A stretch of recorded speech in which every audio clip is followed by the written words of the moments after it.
welcome to episode 14 of the Knitted by Whitney podcast. This is a slightly different than normal podcast because I don't have any finished objects. I am calling this my Oops, All Whips podcast. I was sitting at home today because it is a snow day, which means that I got to work from home. And something about today just made me think I want to film a podcast. And normally I only do a podcast if I have a finished object to show, because that's my typical format, is that I show off a recent project that I've made. I talk about making the pattern, talk about all the things that went wrong, the things that went right, if I'll make the pattern again, all those questions. But I don't have anything that's done right now, but I wanted to record anyway, so I thought, let's just record. So here I am today. And I thought, just to do something a little different, I would follow the normal podcast style, which is what I'm wearing, finished objects, whips, and acquisitions, which I've talked about the fact that I don't do that because I'm a monogamous knitter and I'm a slow monogamous knitter.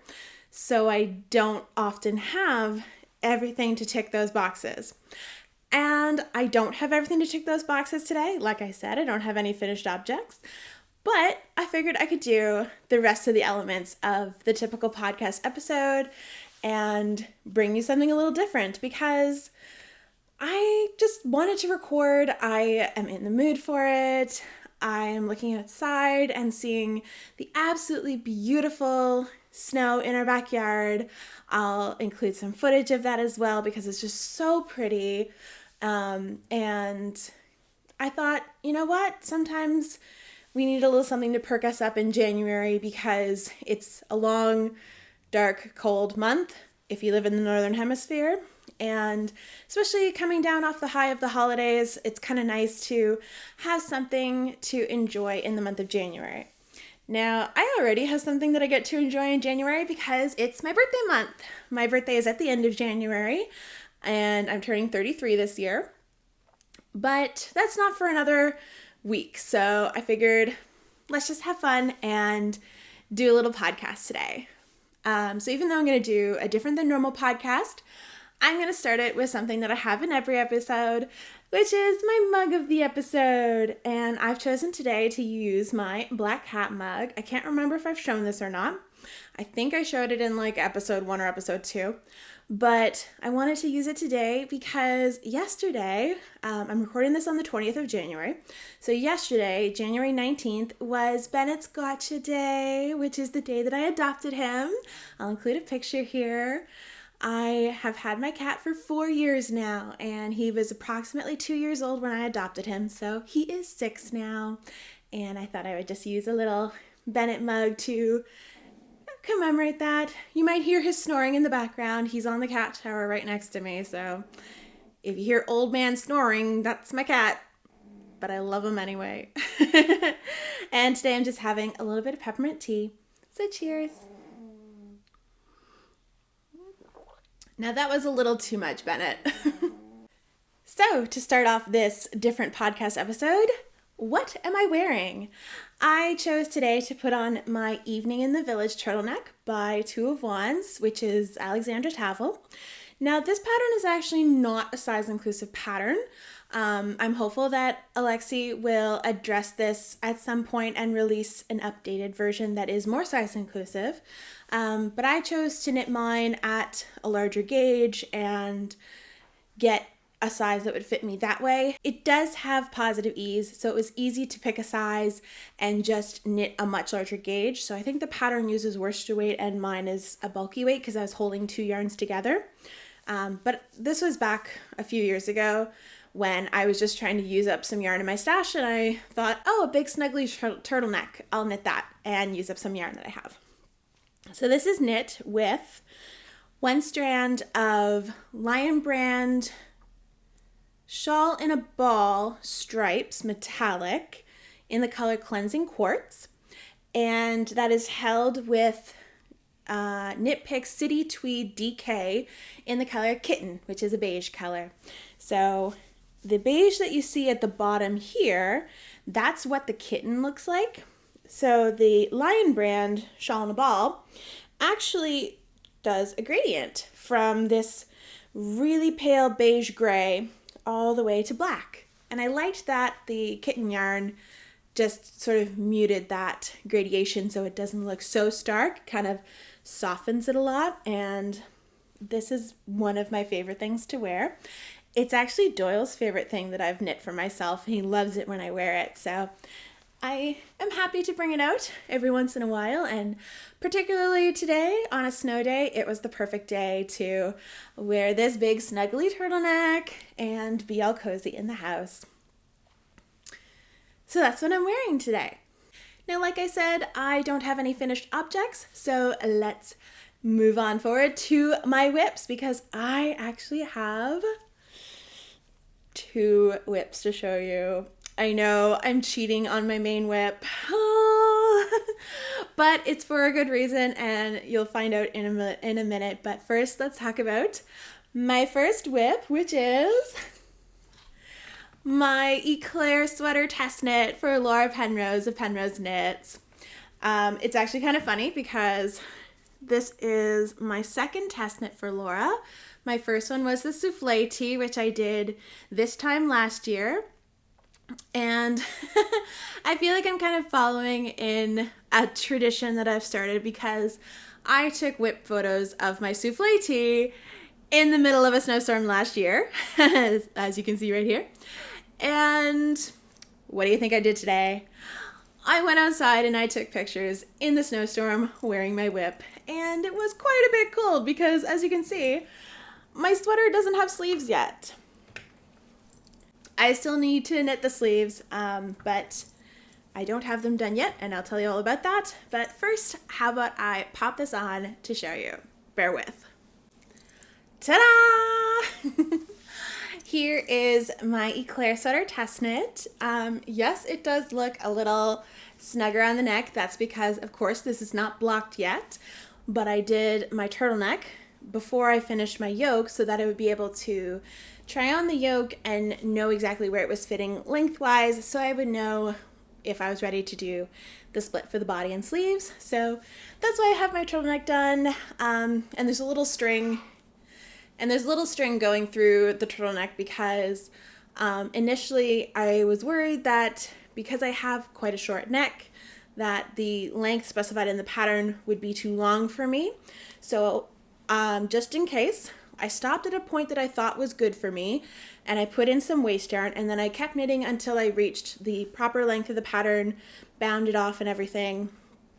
And I don't think I need to go back to that waist yarn because once I block this, it'll sit out more like this because I don't like tight turtlenecks. I find them very restricting, and also because of my short neck and my very round face, I find that it then makes me look like, I don't know, the sports trophy. I think it's a soccer one or a football one that it's a skinny stand and then all of a sudden it's this big football or big soccer ball. So I feel like that when I'm wearing too tight of a turtleneck because my face is so round. Anyway, yeah. But I measured the length of the Eclair sweater turtleneck against my Evening in the Village turtleneck. And wouldn't you know it? They're the same length. So I absolutely love how my Evening in the Village turtleneck fits on me lengthwise. So I know now that I can take out this waist yarn and I won't need to make the turtleneck shorter because I'm already wearing a turtleneck that exact same length and it's perfect on me. So yay! So let me talk more about my Eclair sweater. If you watched my Vlogmas episodes, you will have seen the trial of getting the right yarn for this project and then starting with this project.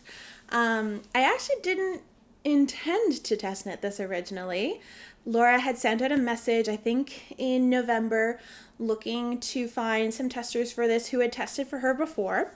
And at the time I did say no because I had plans to knit something throughout my Vlogmas episodes to have to wear on Christmas Day. But I knew after week 1 of Vlogmas that project was not going to work out. So I then contacted Laura, asked if there was still room to join the test knit. There was. Yay! Thank you, Laura. And so I am test knitting size 6 for her. And I have been loving this test knit. Now, thankfully, Laura is pretty much the sweetest human being of all of the people that I know that are knitwear designers. She is super accommodating. She is so understanding. Knowing that this is an all over textured pattern, I'll show you in the pictures, but this does have an all over texture on the front and the back. Just the sleeves are done in stockinette. But this pattern takes a long time because it is all over cable work with bobbles. So the bobbles are actually optional. There's instructions to include them or not include them in the pattern. I chose to include them because I love them on Laura's sample. Not sure if I'll do bobbles again because I'm not very good at them, but I might try them again in the future and try a different technique. But the way that I'm doing them for this sweater, I'm not loving the fact that there are some holes on the sides of the bobbles. That's entirely me. That's not the pattern. So I don't know if I'll do bobbles again, but I love them on this sweater, and I am absolutely feeling the snuggliness of this sweater. Like as soon as I put it on, it's like a hug in a sweater. It's just so cozy, and I adore my yarn choice. My yarn choice is so good. I am using Drops Lima, which I've never used before, but I'm absolutely loving. It is, I think it's 60/40 wool alpaca, or it's 60/40 alpaca wool. One of the two. I'll put it on the screen. But it has just been a dream to work with, super duper soft, and it really shows the definition of the cables. And I absolutely love this color. So I chose to go with an off-white because I'm thinking of this as my fair sweater, which if you've read the Eclair series, A Court of Thorns and Roses, in the second book, A Court of Mist and Fury, there are a couple of scenes where Fair is described as wearing a sweater and leggings, and the way that the sweater is described, it just sounds like a pattern like this. So I wanted to knit mine in this creamy color because that's what I imagined Fair wearing when I was reading the books. And I thought, well, I definitely want my own Fair sweater. So that's how I'm thinking of the Eclair sweater. And I am probably going to do a little bit of cosplay when I take my final pictures, which won't be for a while because, as you can see, I still have quite a bit of a ways to go. Luckily for me, Laura is very generous with what she expects for the end of the test knit. I think she said she's hoping to get it out sometime in February. And for us that are testing, she only needs part of the pattern done. So you might see that I have a little bit of a sleeve done, but I haven't done any more than that. And the reason that is that originally when we started the pattern, Laura wanted the yoke and one sleeve done. But then as some issues started cropping up with part of the pattern later on in the body, she changed her mind and wanted us to do the yoke and the body and to have just the body done for the end of the test knit. So I paused on the sleeve and I'm back working on the body. And it's a little slower than the sleeve, understandably. But surprisingly, I love working on this cable pattern. I'm surprising myself at how much I'm enjoying it and honestly how quick it knits up for cable work. Obviously, it doesn't knit up as quickly as a plain stockinette sleeve, but it's very easy to see your progression because of the short cable work pattern that you're doing. It's very repetitive. You can tell how far you've come based on how long those repeats are. And now that I know how to now that I know how to cable without a cable needle, thanks to doing my monument hat by Hannah Lubin of Herb Garden Knitwear, I am just flying through these cables. Like doing a cable row prior to learning how to cable without a cable needle would have been very daunting for me and would have felt like it took forever. Doing them without a cable needle, it's like that. I have no problems getting through one of those rows as easily as I do the other rows. I actually find the bobble rows are a bit slower, but I'm getting faster at doing those too, just by the nature of having to do them every so often. So, absolutely loving knitting up this sweater. It has been such a joy. I know it's going to fill a really good spot in my wardrobe. I'm going to wear this all the time. And it's just going to be one of those snuggly sweaters that I can throw on with leggings or with jeans, or even with a nice silky skirt maybe. I have lots of ways that I'm thinking of how I want to wear this sweater, but I better hurry up and finish it, huh? Now for whip number 2. It's in a little bag because it's not very big, and the reason that I have a second whip is because of 2 reasons. Sorry, itchy nose.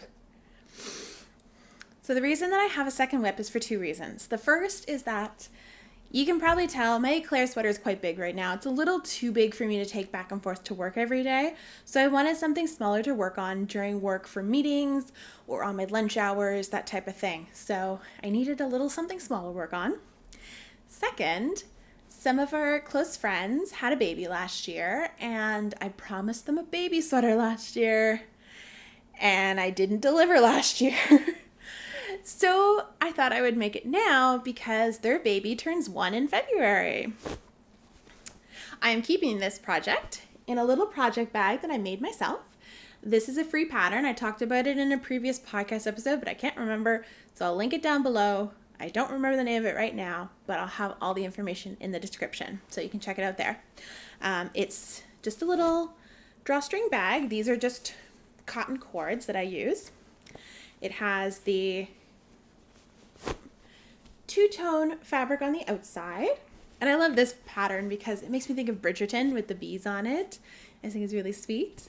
And I just used some green because it felt very springy at the time, and it just has a different pattern fabric on the inside. I chose to use a blue and green polka dot. So let me show you what's inside.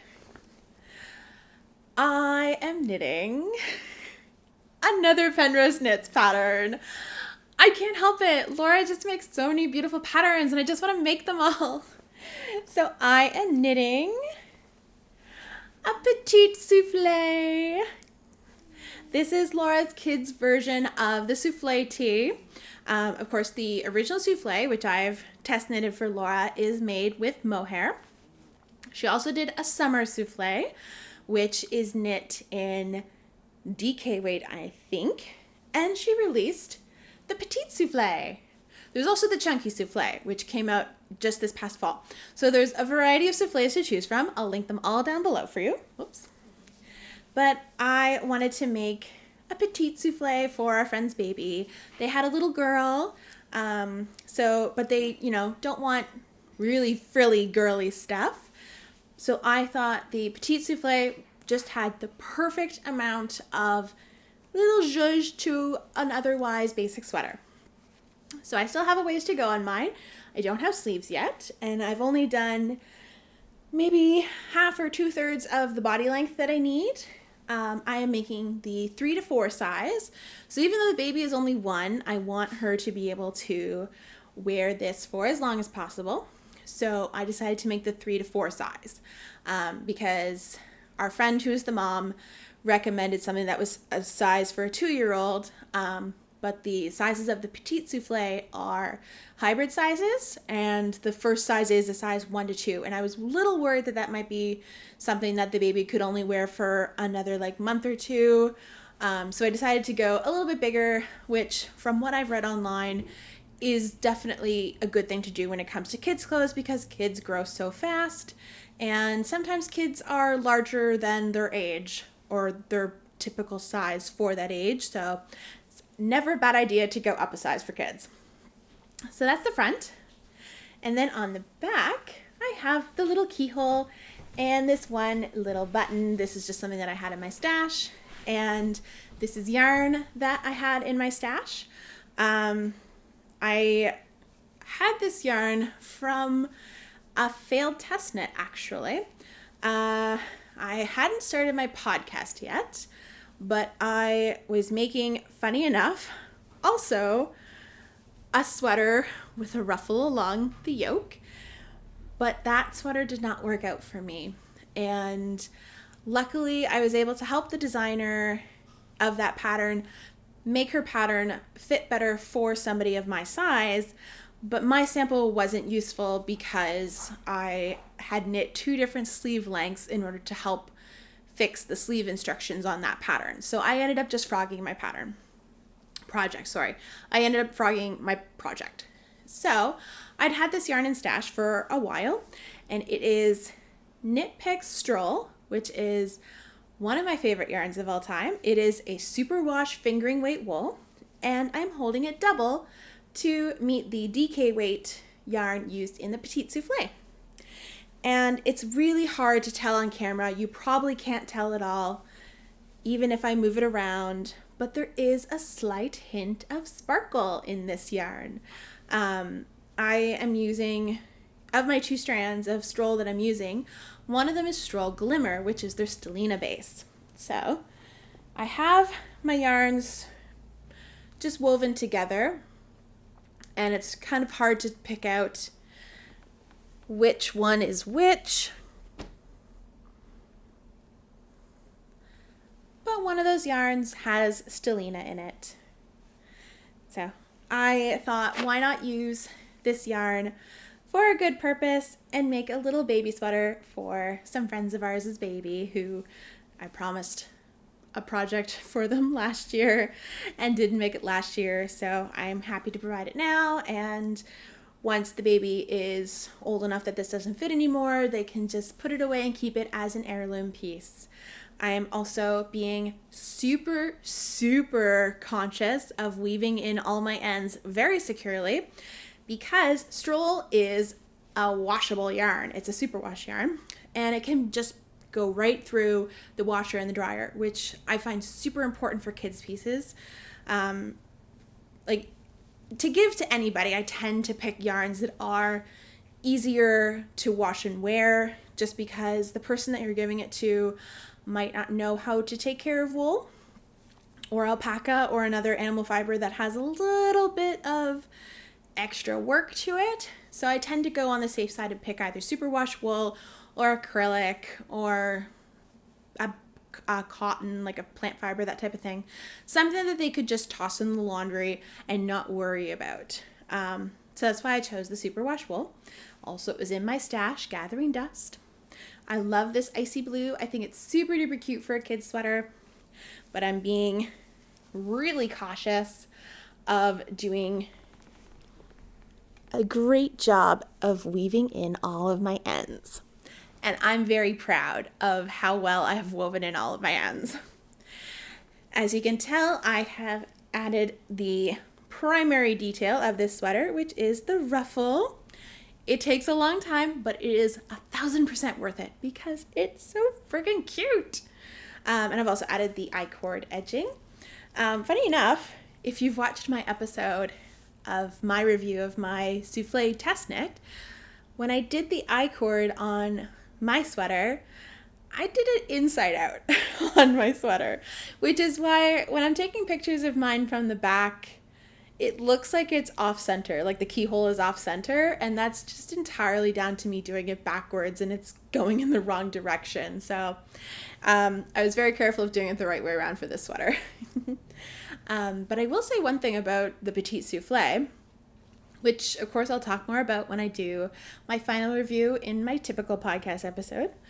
Doing the ruffle on the Petite Soufflé was significantly harder on my hands because the gauge of the Petite Soufflé is a lot tighter than the Soufflé T, which is using 1 strand of mohair on a US 7 needle, which I think is a 4.5 millimeter. I'll double check it and I'll put it on the screen. So that was a lot easier on the hands, especially when you get to the point that you have a ton of stitches right before you bind off. But once you start that bind off and you see this ruffle start to develop, it is so satisfying. Takes a long time, but on the kids' garment, it didn't take nearly as long. It just took one evening to do the ruffle from start to finish, like from picking up all the way to binding off. But it was harder on my hands because it was at such a tighter gauge. Because this is DK weight yarn used on a US 6, which I think is a 3mm needle. Again, I'll double check it and I'll put it on the screen. But now that it's done, it was worth it. So there is my second whip. So now comes a point in the podcast where Rue is going to click around. So if you hear clicking, it's Rue.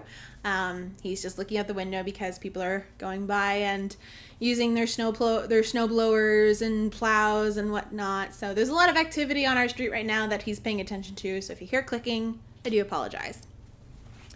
But now here comes the part in the podcast where for the first time ever, I'm sharing an acquisition.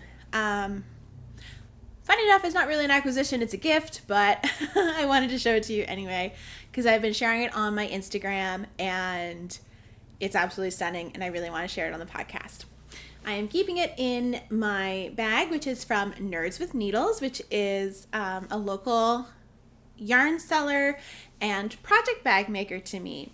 And I love their project bags because they also have a line of sweary project bags. So this one says, "Holy shit balls."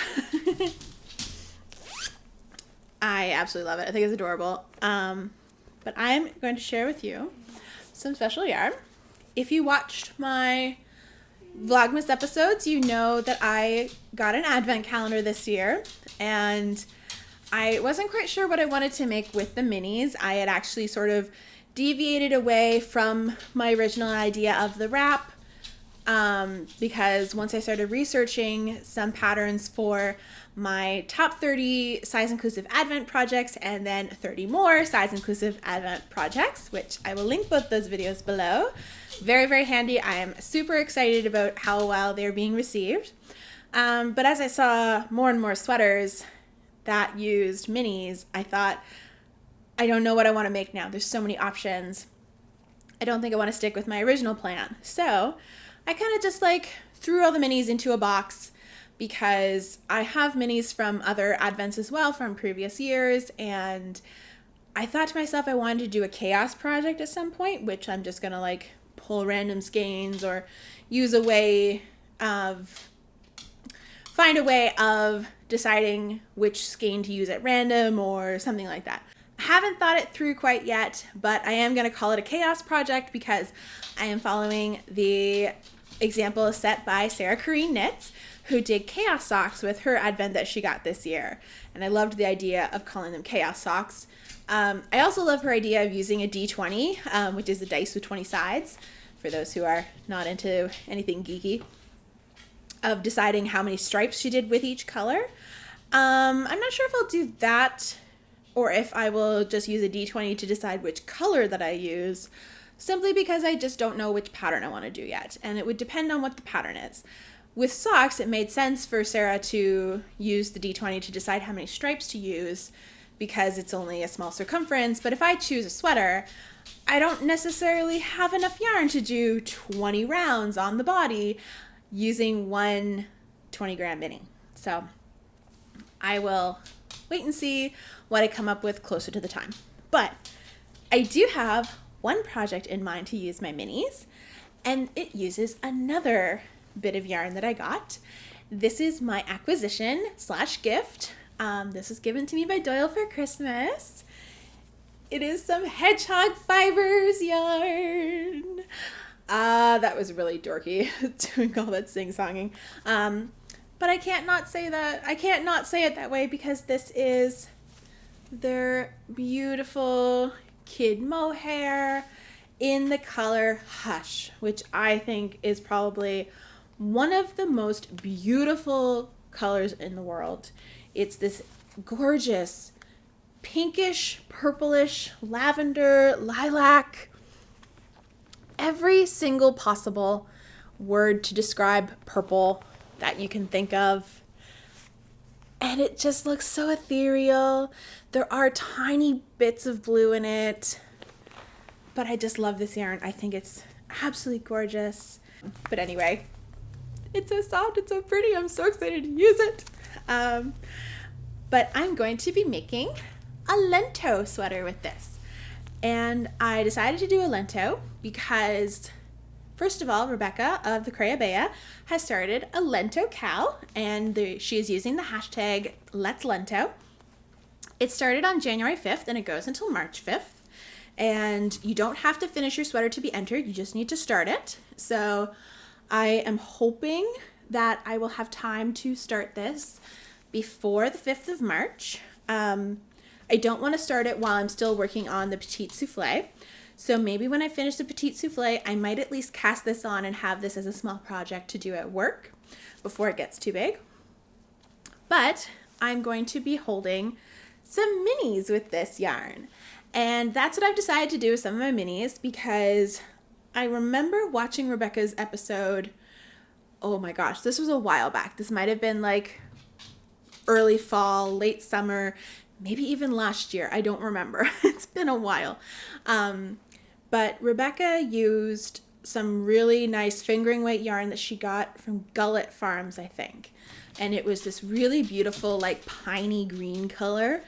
And she managed to make a whole sweater out of 2 skeins of fingering weight yarn and holding a strand of mohair with it. So I thought I can probably do something similar. So Rebecca is smaller than me, so she doesn't need as much yarn as me. But she said that she didn't use all of her 2 skeins to make the lento. So that gives me a little bit of encouragement, because these 2 these 2 skeins of mohair are 840 meters. And I think that is approximately 900 yards, or like just around 900 yards. So I'm hopeful that holding this with the minis should give me enough to make a lento sweater. Now I do have a contingency plan, because I know I'm a plus size person. I am, first of all, choosing a size that would give me neutral or even possibly negative ease, because I'm actually really loving the fit of my Estrella sweater, which is a neutral eased pattern / negative ease pattern.